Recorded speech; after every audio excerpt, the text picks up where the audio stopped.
Kulot siya na medyo maano. May konting bigote. Tapos hanggang, basta kulot siya.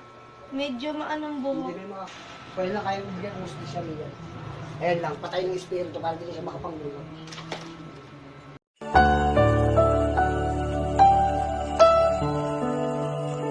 Napag-utusan lang daw siya. O, sino nag-utos? Ba't kumain ka? Ba't pinatay mo? Kung pasalamat ka, hindi kita inabot nung buhay pa yan. Gagong ito. Sira ulo. Tignan mo ang itsura sa picture, oh. Ano pangalan mo? Ito yung sinasabi mo dito, Bim, eh. Yan yung nasilip ni Mutya, nung buksan ko ang tarday ni Mutya. Napagutusan raw ng taga-makamot. Ngayon, siya pa rin. Trabaho mo na yan, ano, dapat sa'yo pinapatayin na gago. Ba't ginanito mo ito? Anong atraso itong babae? Hayop ng mga ito, ah. Wala daw sa kanya atraso pero napag-utusan lang siya. Sino nag-utos sa'yo? Sige, sabihin mo kung talagang makatotohanan ang sinasabi mo. Si Jingjing daw.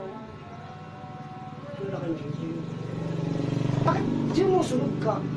Kailangan daw niya ng pera. Eh, paano yan? Papatayin kita ngayon. Babayaran ako nito rin. O, anong gusto mo ngayon? Magbalik lang kayo sa Diyos. Ba't yun mo ang ginawa niyo? Ako yung awa ni makita ko kaya kahit patay na, hinapon kita ngayon. Dahil sa ginawa mo rito. Patay na daw. Ano pa daw bang hinahabol mo? Hinahabol ko ang justisya nito. Ay, anong gusto mo ngayon? Ah, lalaban ka ba? Gago ito.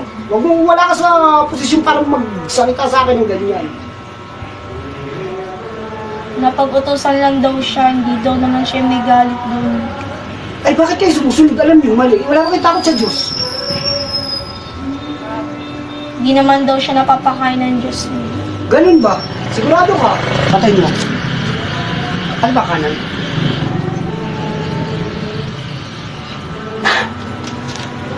Tinamaan mo ba? Oo. Ay, tawagin mo ngayon ang Diyos mo. Wala daw siyang tatawagin kasi wala daw siyang Diyos. Ah, ganun ba? Ay, di, tignan natin yung pangkukulam ninyo para hindi na kayo makapangkulam. Patay na lang kayo. Diba eh? Ano, Angel? Espiritu yan.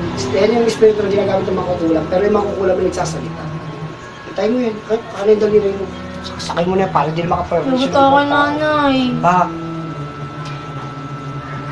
Hayaan mo, nakatulong tayo sa kapwa-tao.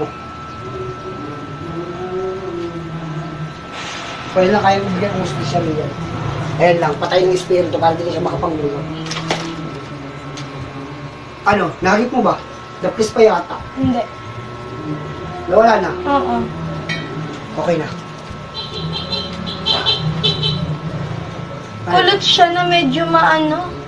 May konting bigote.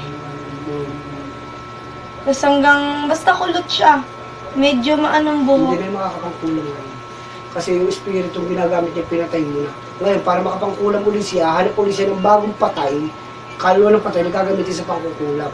Magkukonsagra na naman siya, etc. etc. Marami naman siya Kakaawa kasi yan.